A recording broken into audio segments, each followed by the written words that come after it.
Welcome to the Alcohol-Free Marriage and More podcast, recorded live from the cornfields of Central Illinois. We're all about thriving marriages and living free from alcohol. Welcome to episode 112 for December 27th, 2025. Well, hello there, children. Welcome back to the Alcohol-Free Marriage and More podcast. I'm Matt, along with the always lovely and bubbly Coach Amy. How are you, my love? I'm bubbly. And I just realized we don't have our logo on the screen, and that's okay. You know what? If you're watching it, I guess I can always superimpose it on the screen. Whatever you want to do. Who cares? That's okay. It's been a busy time, kids, in the cornfields for us. It has. And for those of you who get my newsletter, you do know, give you a little update on my dad. He has been, he's now in a rehabilitation facility for his stroke. And if you don't get the newsletter, he had a stroke. He had a stroke on December 17th. And, but he is doing quite well. Yep. So you throw that in along with the holidays. Oh my gosh. It has been just like a roller coaster of emotions and, let's just say Christmas was different this year. Christmas was not bad, just different. Not bad. No. It's not bad. But it's, you know, you can hold two things at the same time. You can hold joy and happiness in one hand, and then you can have sorrow and pain and so many struggle emotions, and that's what makes us beautifully complex beings. There you go. So, yes, but we had a great holiday. We hope you all did as well. We did. As we head headlong into January, the month of resolutions, the month of dry January, the month of resetting everything. Everybody. And get your word. Get your word. One Apparently, word, people. One word to describe them all. I had a word earlier today and I already forgot it. I don't know. You pick a word and it's like your theme of the year.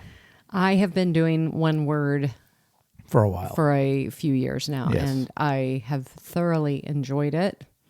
Much better than when I try to do goals and all of these different things. The whole purpose behind it is you have one word and you focus on that in all the areas of your life. It's like your mantra for the year. Mm-hmm. Yes. Yes. It is your mantra.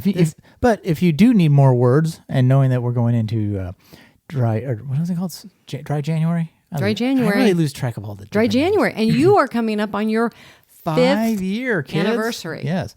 But if you want a little help getting kickstarted on that, you can always download our Beyond Spirits 7 Tips to Start Your AF Journey. Just go to amyedwardscoaching.com, or there's links down below, and you can get yourself hooked up with that. Yep. As well as our weekly marriage meeting guide. Yes, Amy.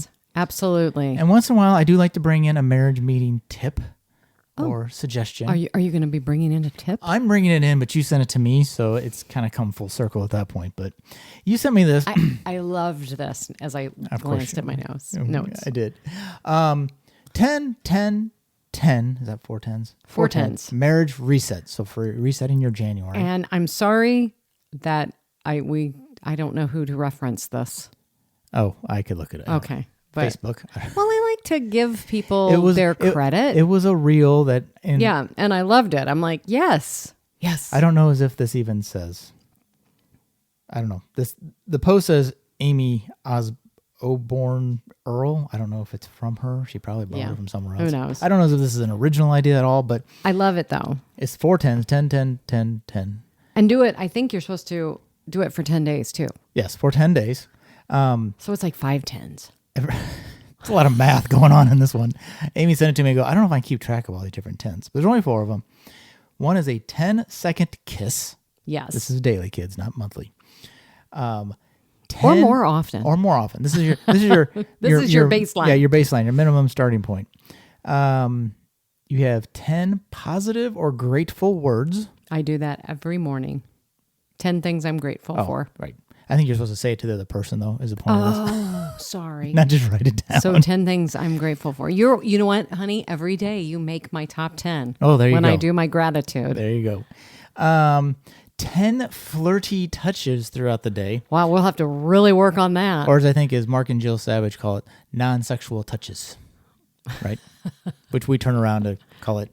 What do we call it? I forget what we call it. But anyway, it's just flirty touches that aren't supposed to be anything, just a flirty touch. So A flirty touch. yes. And the last 10 is 10 minutes of connection before sleep.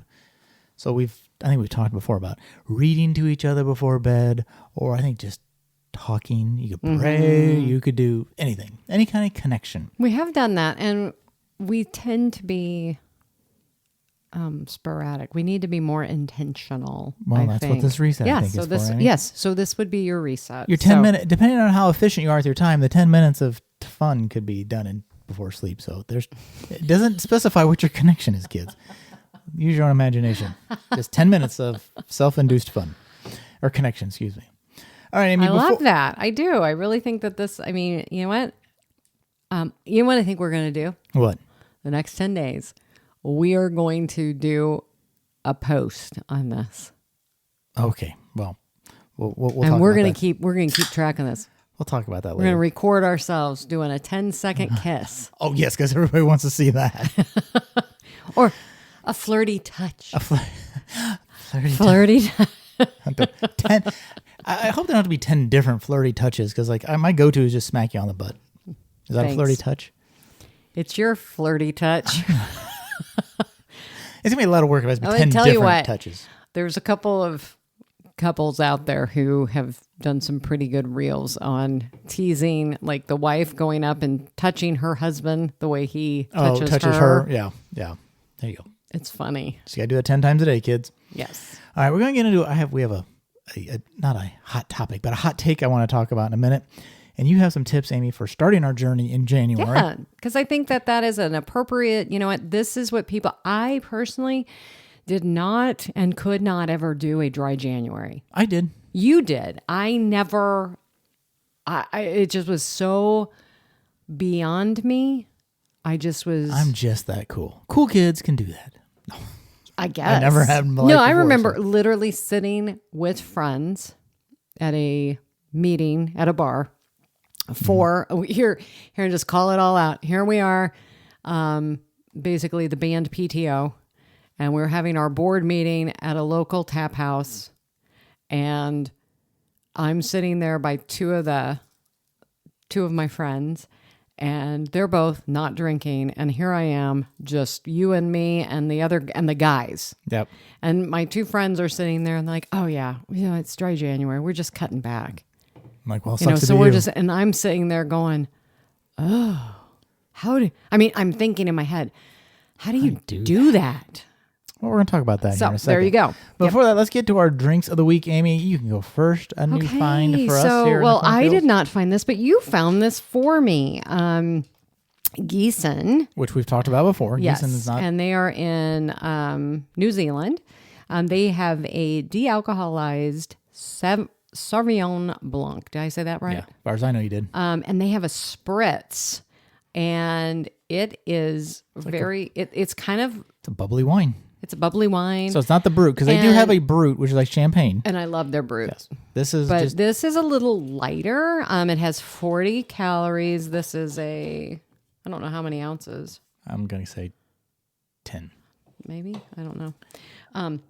8.45 ounces. And one serving. Yep. 40 calories.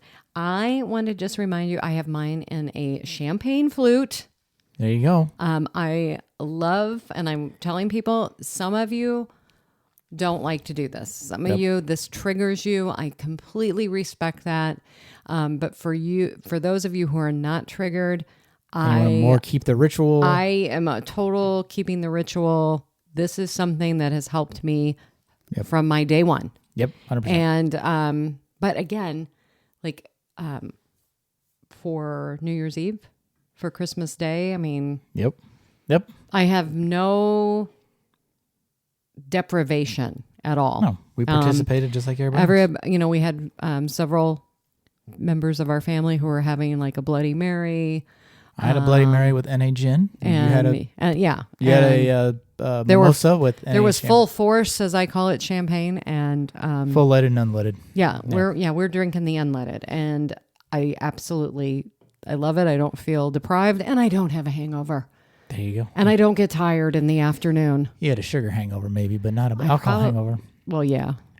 I am drinking a Go Brewing, a newish one from them called, and I always love their labels. And if you want a link down below, $5 off your first Go Brewing order down below. Nostalgic Ski Lodge, a winter IPA with juniper berries.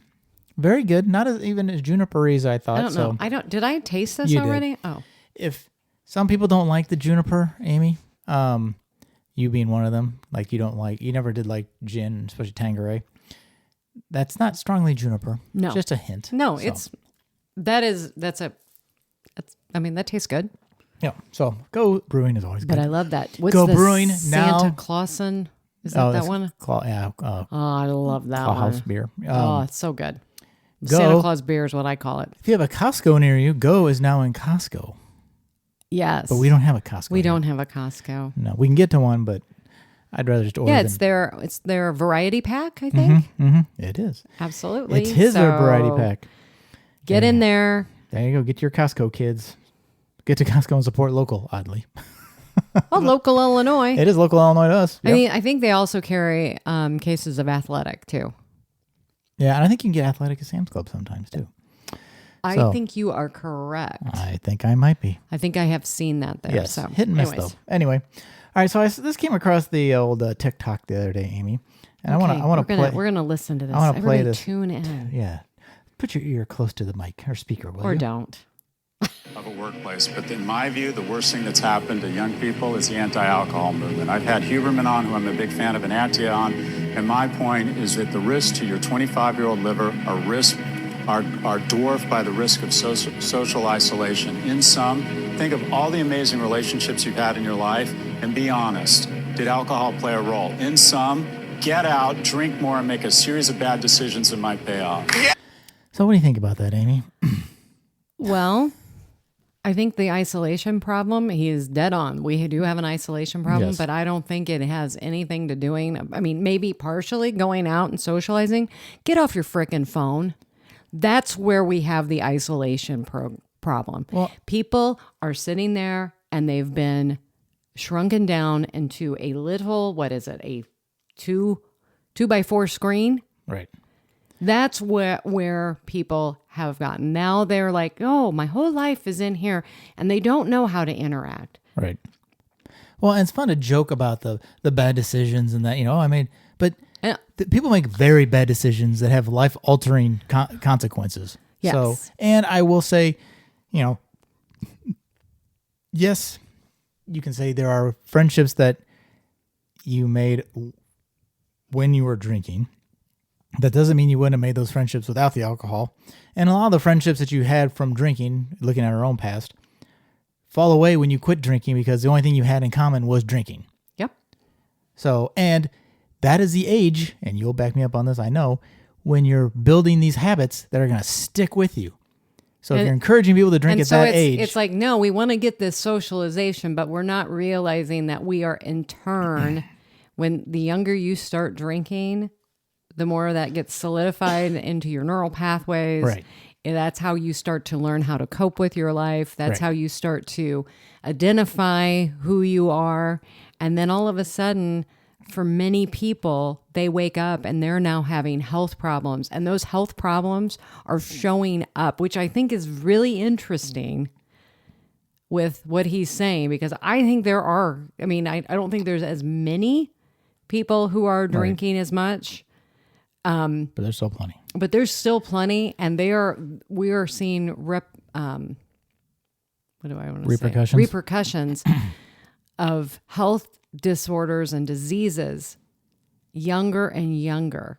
Right. I mean, like we've known several people who have died early, and they're dying from things that people didn't die from or would be diagnosed until they were in their 60s and 70s. Right. And they're gone, and they were in their 40s. Well, and how many people have we interviewed who started, well, maybe one of them too, that, I drank in college and had fun, and then it just kept on trucking. It's not like... That was me. It's not like, I'm going to do this for a few years and then just turn it off. Most people don't, right? Unless you're like one of the unicorns, like, we know that only drink here and there. Those people aren't building relationships via alcohol anyway. So if you're like then you're also giving alcohol a job. Well, like, and the other job thing is to make me sociable and I can go out and have fun with friends. If you go back years, I mean, it's the same way with pot, okay? Go back to when we were kids experimenting with alcohol and drugs. Right. Drugs and drugs. Yeah. The pot wasn't the same. The alcohol content wasn't the same. Right. And that's a big difference. Now we have kids who are, they're drinking. Like, what did we look at? The coolers. I want to call them coolers, but they're not coolers. What is that? Like the White Claw type. The White Claw. Yeah. And remember that one time how much? 12%. 12%. That's a lot. We were not drinking. No, that. Unless you're drinking hard alcohol. Yeah, you were drinking, but we were drinking. Boone's Farm, which is like Boone's Farm. low, yeah. We were drinking light beer, cheap beer. Yeah, Miller High Life. Yeah, I mean, those are the things, and I'm not equating or saying that was the right thing to do, but it was different. Yes, and we also weren't doing this whole social experiment that we've been doing with this whole new generation that have been growing up with basically the phone attached to them. Well, and what he's implying is, like, the social isolation with work from home, I can see the cause and effect there. But saying, like, oh, well, it's like we're sponsored by alcohol. Like, oh, if we don't have alcohol, you won't be socially normal. That's what he's saying. How about get out? Get out, go for a walk, get involved in a running club, get involved in your church, get into a small group, get into some community projects, get into some volunteer opportunities, and start to meet people. Right. I have a friend who quit drinking, and he's a big cyclist. I mean, there's so many different things that you can get involved in, but people are too self-centered. And the reason you're self-centered is because you are self-absorbed and you're on that phone. Yeah, 100%. And so, I mean, I don't know if I have any more of a reaction to that. I mean, again, it's interesting because the gentleman who did state that, it's funny, like some of the boards that he's on, and that I would be interested to see if he's on any alcohol boards. For companies. The board of Anheuser-Busch. And I mean, let's face it. I mean, everything is even made to be more highly palatable. Well, and here's the other thing. It makes a great soundbite because now we're talking about it. It does make a great soundbite. Yeah. Because, you're encouraging. I mean, I'm sorry. And everybody cheers about it. Yes, go out and drink. Here's my thing. That is a world view. Yes. That is a world view. And I'm going against the grain. That's what we're doing when you are looking at yourself and saying, I want to have better health. I want to have better mental health. I want to have better physical health and spiritual health. And that's why, those are the reasons I quit drinking. Well, you can, but you aren't going to have good relationships. I was completely isolated. I had isolated myself. So maybe socially it did for our generation. It was, but this is a different world. Right. Than what he's trying to. We can't. I would love it. I would love it if we could go back to the 80s and the 90s. But we can't. Blissful ignorance, kids. You can't. Well, you can't. You just need a DeLorean. All right, Coach Amy. So we're not going to drink January. So what are some tips to start that journey in January? Well, January can be a powerful reset, Matt. You know that. I don't know that. But you know that. I'm still quitting. I know, me too. I mean, you know what? That is something I wanted to bring up, just based on a conversation with a client the other day, and knowing like the response. Like for me, you know what? I just feel better. I just feel better now that I don't drink. And I think her response, I think if I can remember it, she just said, you know what? I just liked it too much. And that feels really good for her to say that, you know what, I just liked it too much. That's a great answer. I know. That hits home for sure. That's what I said. I'm like, yeah, I mean, I really liked it. I did. Yeah. And so, you know, I think the other day I told somebody, I can't remember who it was, but we were just chatting about it. And I go, well, you know what? I had to turn in my pro card. I think you say that too. Yeah. You know what? I went pro and I retired early. Yeah. I mean, if you're having issues with anxiety, alcohol does not depression, help. It feels like it does in the moment, does, but it does not. But it doesn't. And if you're dealing with, you know, like right now this week, when you're dealing with Holy crap. It would not make it family easier. and you're dealing with, just like personalities or if you're dealing with health issues like family members and that, it doesn't make it any easier. In fact, all it does, it does it well. You numb out and you step away. Temporarily, you do, but it's all waiting there for you. But do you really need to be making bad decisions and saying things you shouldn't say and doing things when you already have all this other stuff going on? I don't know. I think you start creating your own problems. I think that's where we came up. You gain a lot of wisdom around this, and I also think about it. Like, I didn't smoke. I tested, sampled. You 90s I was a girl party drinker smoker. Yeah, type the party smoker. Yeah. But it was never. It never became like this habitual thing. For some people, it does. Again, like me? Yeah, and I look at it, and I always knew though with smoking, even way back then, smoking kills. It's bad for you. Yes. It causes cancer.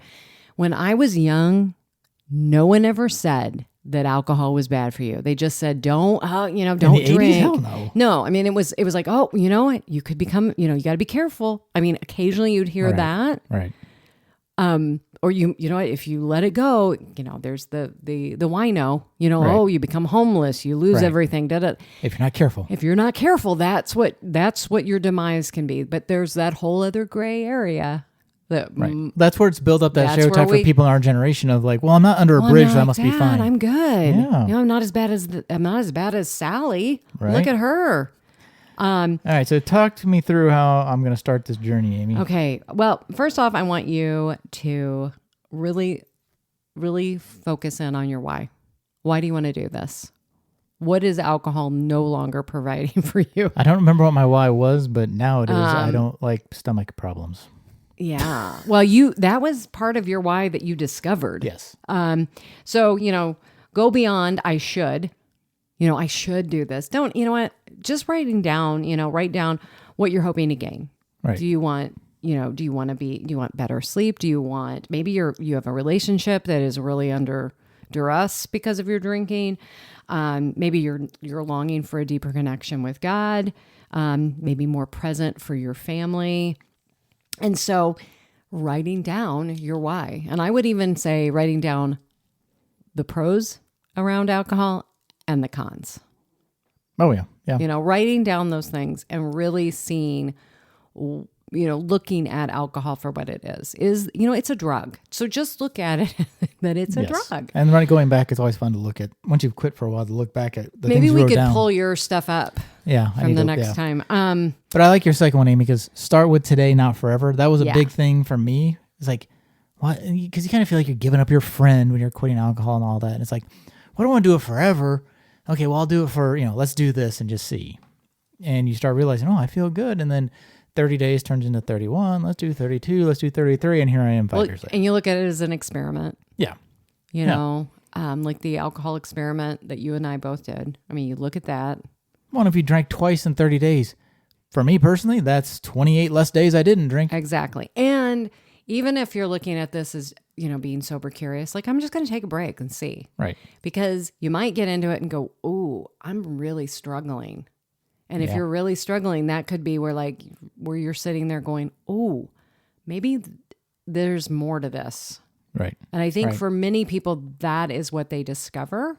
So, that's just... Yep. That's some things to chew on there. Number 3 is good. The cravings, Amy. Okay. In the beginning, I talking about my notes. I looked recently back at my journal, and it was a reminder of some of the, because time fades all memory like that, and it's like, oh yeah, I kind of forgot that tightness and really having to look at activities and things to help with my cravings. Yeah. What we're looking at is, I want you to look at that craving. A lot of people are like, oh, the cravings, just expect them. You're going to have cravings.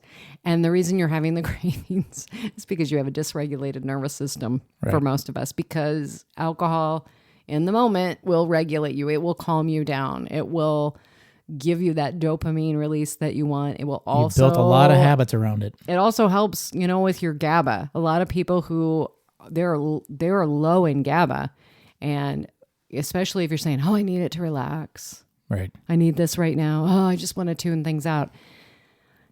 You're probably lacking GABA. True. So, yeah. Yeah. But, just remember to, look at eating regular meals, making sure protein and produce, always have your protein, hydration, drink water, drink lots of water, hydrate yourself, pause. That I think is the big thing. There is power in the pause and just to go, all right, well, even if it is like you're having this craving, okay, well, I'm going to set a timer and wait. Right. Set a timer and go, all right, well, I'm going to just see what happens in the next 30 minutes.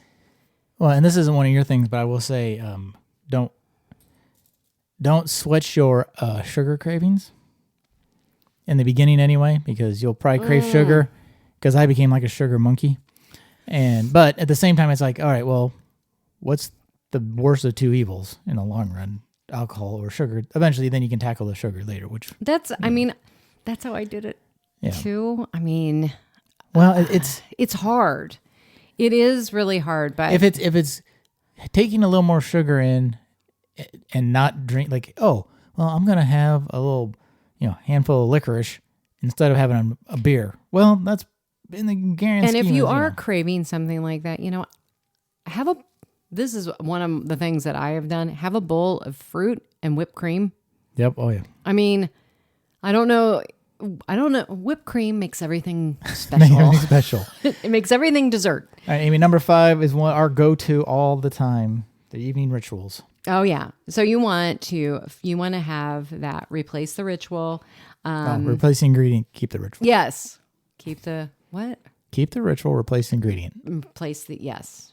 Or create a new one. And people, you know what? A lot of times but when I say replace the ritual or keep the ritual, replace the ingredients does not have to be just an NA drink. No.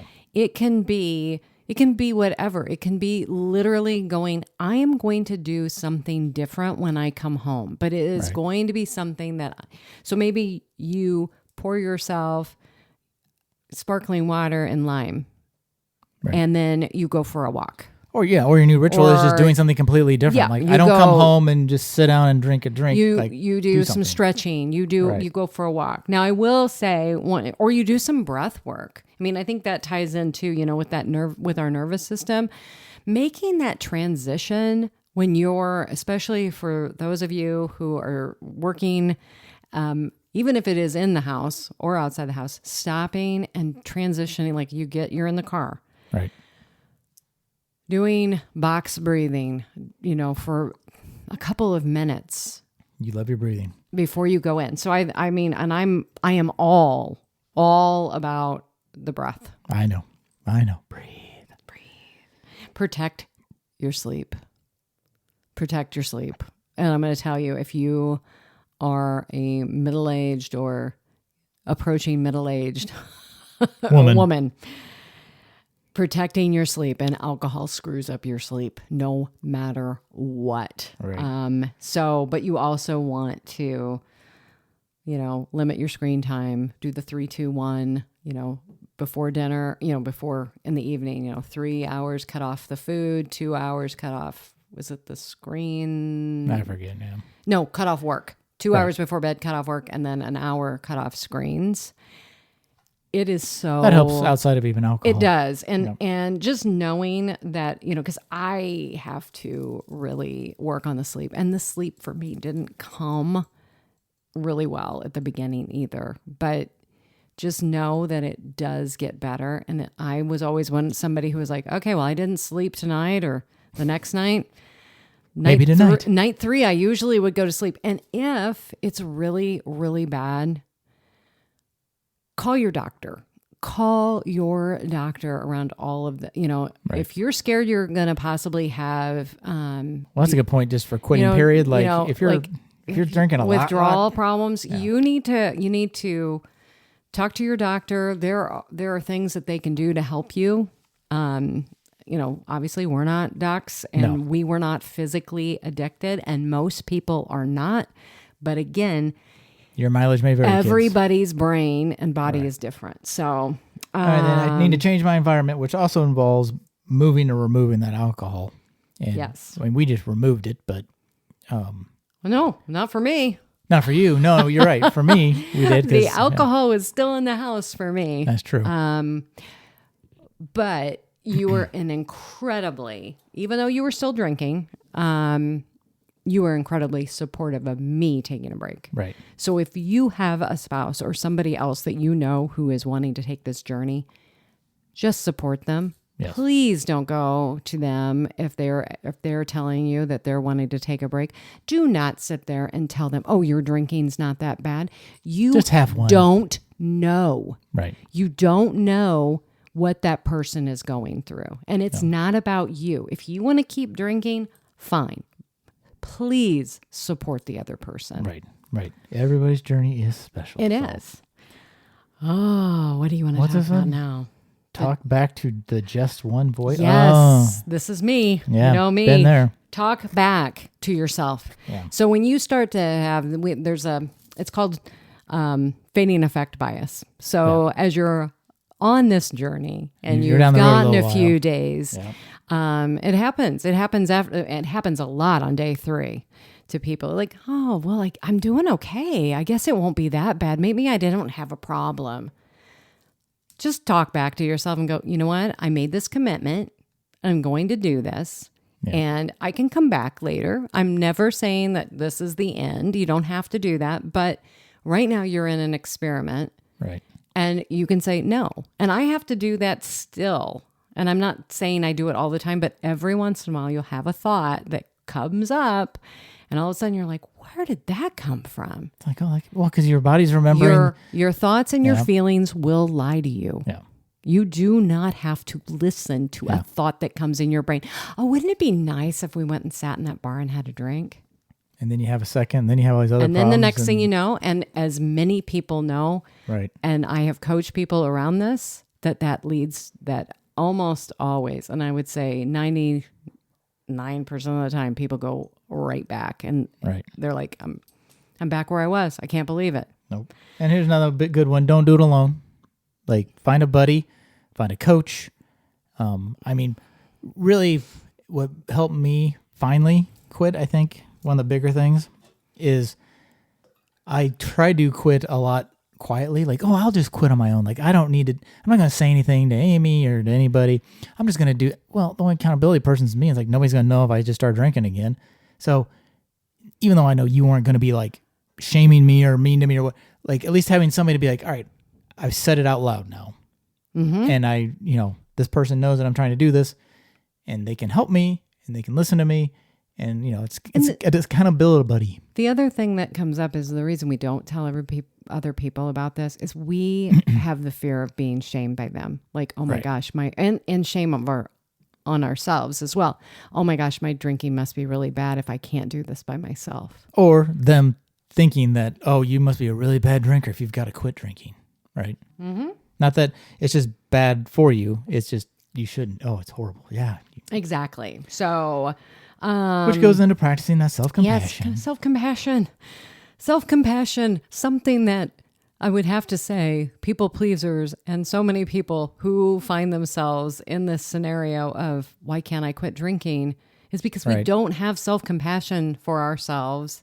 Right. And we have been constantly thinking, I can do everything. Because most people, high-achieving people, you're doing great in your job. You're doing great in your family. You're doing all these things. You're powering through. Why can't I just do this one thing? What's wrong with me? Right. And so having self-compassion for yourself that, you know what? This right now alcohol has been the tool that has been helping me. And it is the easy button. Right. And so let's fire can keep you warm. It can also burn your house down. So. Yeah. And just remember, again, you don't know how to calm yourself, or regulate your nervous system. Right.